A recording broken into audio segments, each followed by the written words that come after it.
Hello everybody, welcome back to another Planet Coaster video. So today, I'll be joined by Jake, but just before we get started, we're on a black screen. I know, that's super exciting. And that's just because I want to apologise for something. Obviously this video is 2 hours late today. Didn't really have the dedication to get it up, or to deal with it on Sunday. I got about half an hour's worth of clips and I need about 2 hours for a normal length Planet Coaster video. So today I have worked so hard to get the footage I need.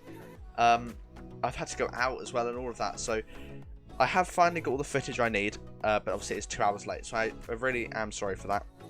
But I hope you guys enjoy. It turns out Storm Surge isn't a 1.5 episode job. It might be even 2.5 or even 3.5, which I am sorry about. This episode is completely filled up with Storm Surge. I am going to be doing some bits off camera, like the supporting. That nobody wants to see that. I don't want to see it, but I've got to do it. So I don't want you guys to see something which is just going to bore your minds. So yeah, I am really sorry about that. As I say, want to kind of keep these videos as interesting as I possibly can. So yeah, that's pretty much it. So enjoy the video. Hello everybody, welcome back to another episode of Making Thorpe Park in Planet Coaster. Today I'm joined by a special guest. Say hello, Jake. Hello. So me and Jake went to Thorpe Park yesterday when we were recording this, but I'm really not sure when I'm going to be able to get this out. So I thought for this particular voiceover, I'd bring Jake in and we can talk about the different guidelines and all of that and how well they're being kept in place throughout the park with the current situation. So obviously you've got the normal gameplay in the background, and yeah, let's just get into it. So we got there very early because of what happened on Saturday. I'm not going to go too in depth with it, but there was a stabbing. So the security was much harder to get through for people like that. So we got there nice and early because we saw that queues for security got up to 2-3 hours, and we weren't willing to do that. So we got there for about 8:45, would you say? Yeah, I'd say quarter to 9, yeah. So yeah, we queued outside of security. It didn't actually open for about half an hour to 45 minutes, so we just had to wait for ages. So that was a bit of a pain, but that was fine, really.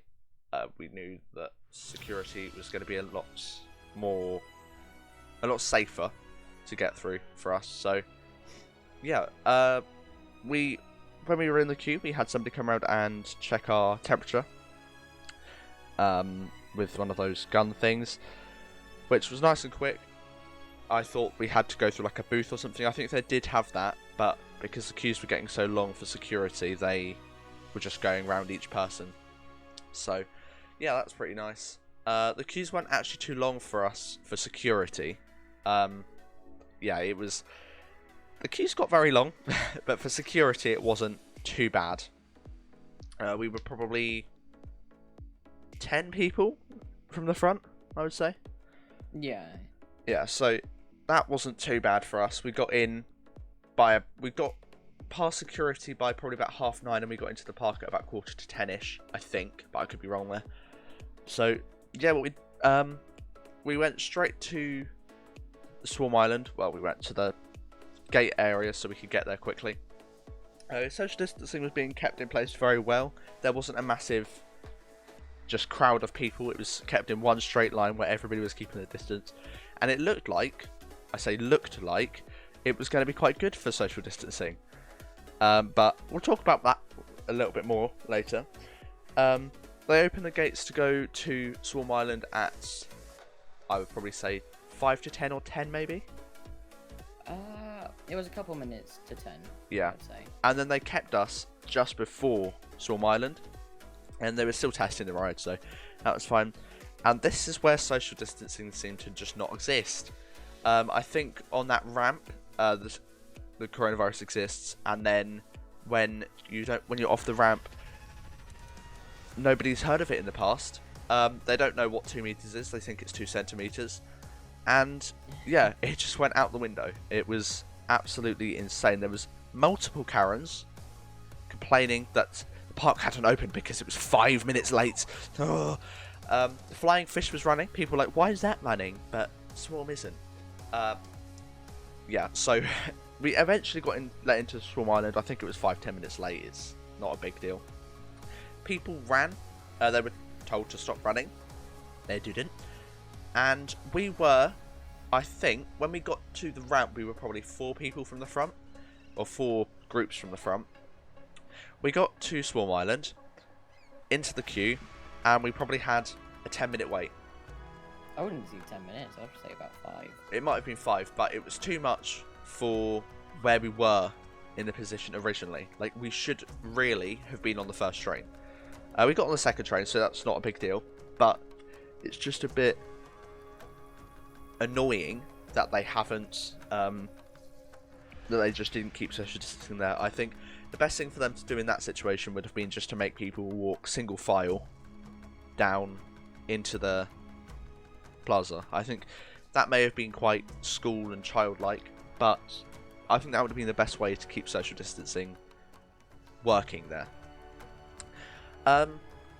So yeah, we'll move on because we are already for only 5 minutes. Wow. Okay. So yeah, Jake has not been to Thorpe Park properly to ride the rides, so he will be talking about what he liked, what rides he liked, and what rides he didn't. As we go through them. So Jake, what did you think of the Swarm? Oh, that was probably the best ride at the park, to be honest with you. Very smooth, and the drop wasn't too bad, to be honest. Okay, so it's quite a short ride, to be honest. We rode, I think it was second row from the back, because we were able to literally walk straight on from there. But yeah, it wasn't too bad. But we did get on it a second time later in the day, where we had to wait about an hour, I would say.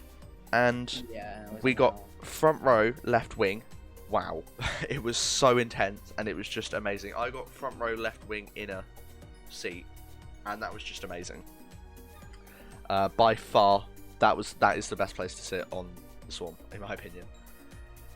Where did you prefer? I honestly did like the front a lot. Cool. So after the Swarm, we went over to Saw. It said a 5. I think it said it was a 5-minute wait. That was definitely not a 5-minute wait. We waited there for about an hour. We had an update saying there was enhanced cleaning, which is absolutely fine. That was happening every half an hour on the half an hour for about 5 to 10 minutes, which was fantastic. And then they said it was done, but there was an issue with the ride. So we waited there for 20 minutes, and we got another update saying there's still an issue with the ride. And then we waited another 10 minutes, and the line started moving, and we were being sent out and given fast track. So Saw had just completely shut down. So we used that fast track on Nemesis Inferno because it had an 85-minute queue, which is the longest I think I've ever seen the queue for Nemesis Inferno, to be honest. Yeah, so we got on the second row of Nemesis Inferno. Nemesis is one of the rides where they are assigning seats to people. So make sure you're aware of that. You don't get to choose front row, you get given front row. I think we were quite lucky for second row. So yeah, in the queue line, social distancing was kept quite well. It wasn't anything for the park though, that was just people being sensible. People were being forced to put their masks on, and if they weren't, they were being told off. I remember the operator had to tell somebody off over PA on the ride because they took their mask off halfway through, which isn't too good. So yeah, what did you think of Nemesis Inferno? There was parts which was rough, but overall I really liked it, especially that first drop, and then you go into a loop, I think it's called. Yeah. So yeah, it's a great ride. Nemesis or Nemesis Inferno? I've got to say Nemesis Inferno. Nice to hear it. So yeah, it seemed to be running faster and more intense today. Well, not yesterday, sorry.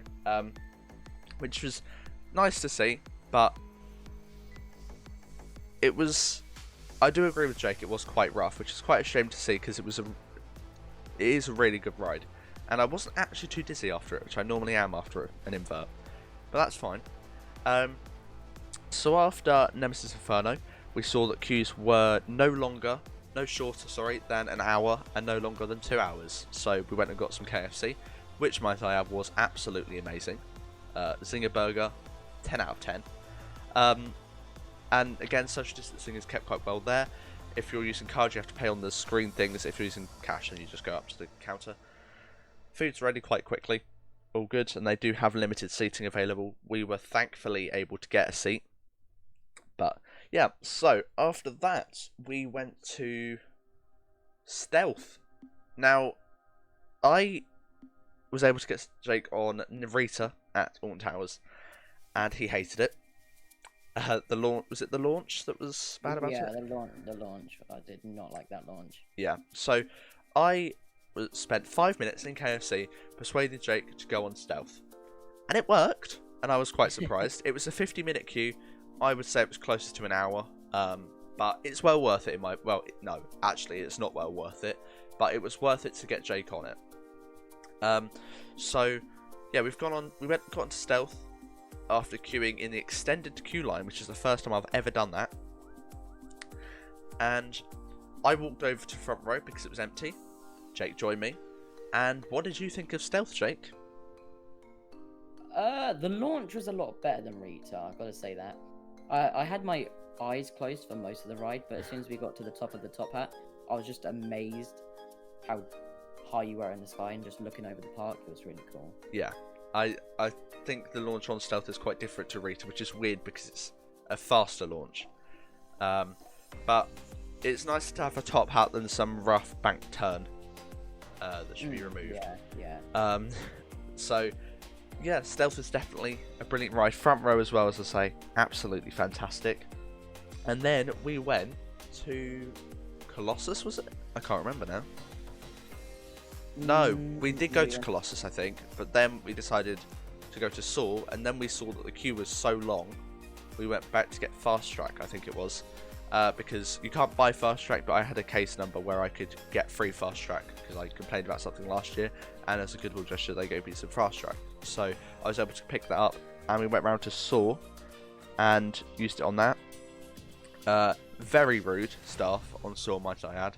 Really, really rude. She took our ticket and just went, "Is that for two of you?" We said, "Yeah." And she took it, well, basically snatched it out of my hand, ripped it up, put it on the side, and then opened the gate, and then just expected us to mind read her. We didn't, because she might have been letting somebody else through, I don't know. So she did her gesture to say come through. She didn't say come on through, guys, or whatever, which would have been polite. I'd actually heard loads about how polite the Thorpe Park staff were, but I didn't see that much. I did see some really polite staff, some were really good, but some of them were rude, but as I said, the majority were really good. So, what did you think of Saw, Jake? We got it back row, Jake got middle, I got right hand side. Really rough. Yeah, that seemed to be running more rough than normal. From my experience, I found that front row middle is the nicest place to be, but it's still not. It's still going to be rough. It seems to have aged really, really badly, but it's not the end of the world. It's definitely a good ride. Still, like that. I do like that 100-degree drop, and I do also like the inversion inside. That's quite a nice surprise. So yeah, that's that. It's not, as I say, it's not the greatest, but it's not bad. So, as I say, Saw is also one of those rides where you get assigned seats. You don't get to choose, unfortunately. So you've just got to hope that you get the good seat. Yeah. So then we went over to Swarm again. Obviously, I've already said about that. And then we went over to Colossus, I believe it was, right? Yeah. And we waited an hour and a half. As our last ride of the day to get onto Colossus. We got, I think it was second to back row. There was social distancing on the actual trains themselves for Colossus, which was nice, but not in the queues. There were no warnings to tell you to social distance in the queues or anything. I'm actually really, really disappointed with their lack of social distancing. Yesterday, it was really quite bad, I would say. But it's not the end of the world. We have masks. I got a Thorpe Park mask, sorry. £6. Feels quite cheap. Looks okay. It's Not the greatest, but it's not too bad either. But yeah, anyway, Colossus. What did you think of that? There was parts which were rough, but then there was parts which were good. Yeah. Well, I think the most disappointing part was when my mask covered my entire face, so I couldn't see anything, and I missed that long corkscrew, which I kind of got upset about. Yeah, that's fair enough. I thought the airtime hill going from the loop down into the Cobra roll was really quite good this time. I don't normally feel it, but you really felt the airtime on that ride. It was the last ride of the day, so it had warmed up quite well. But yeah, I agree with Jake. It seemed a lot more rough than normal. I know the front is the best place to sit. I have sat there before, and I do agree that it is the best place to sit. But again, you don't get assigned rows. No, you do get assigned rows. Sorry. So that is a bit unfortunate. But yeah, overall, I would say that social distancing was terrible. Queues were terrible. It actually makes me think that they've lied about how many people they've let in. The fact that they've said they've let in 4,000, but the queues were getting hours long, really doesn't make me think that they've been honest with how many people they're letting in. They were checking tickets. Apparently they've been accused of not checking everybody's ticket, which is strange, but yeah, it's a bit of an issue. But I think they definitely should lower the amount of people they let in. Like the walkways in the centre seemed really almost like a ghost town, but the queues were ridiculously long. So I'm really disappointed with that, but we still managed to have a great day. The rides amazing, most of them were running amazing, and yeah, it was still a great day nonetheless, despite the poor social distancing, because we were still being able to keep our distance from people in front of us. We just didn't have people behind us that were doing it. So yeah, I think it's about time to end the video. So yeah, I know it's been a bit more of a long one and I haven't actually spoken about what I'm doing in game. It's because I don't have a clue what I'm doing in game, because I'm not actually watching it, because I haven't finished recording it. So yeah, I just wanted to get this voiceover done ASAP. So yeah, anything from you, Jake, about the park visit or anything like that? I enjoyed it. Awesome. So guys, I'm going to end the episode here. If you did enjoy that, please leave a like and subscribe. It would mean a lot. Remember, we are aiming for 200 subs by the end of the year. No, by the end of the month. So any help will be hugely appreciated. But yeah, guys, thank you all very much for watching, and I will see you in the next one. No, I don't. Goodbye.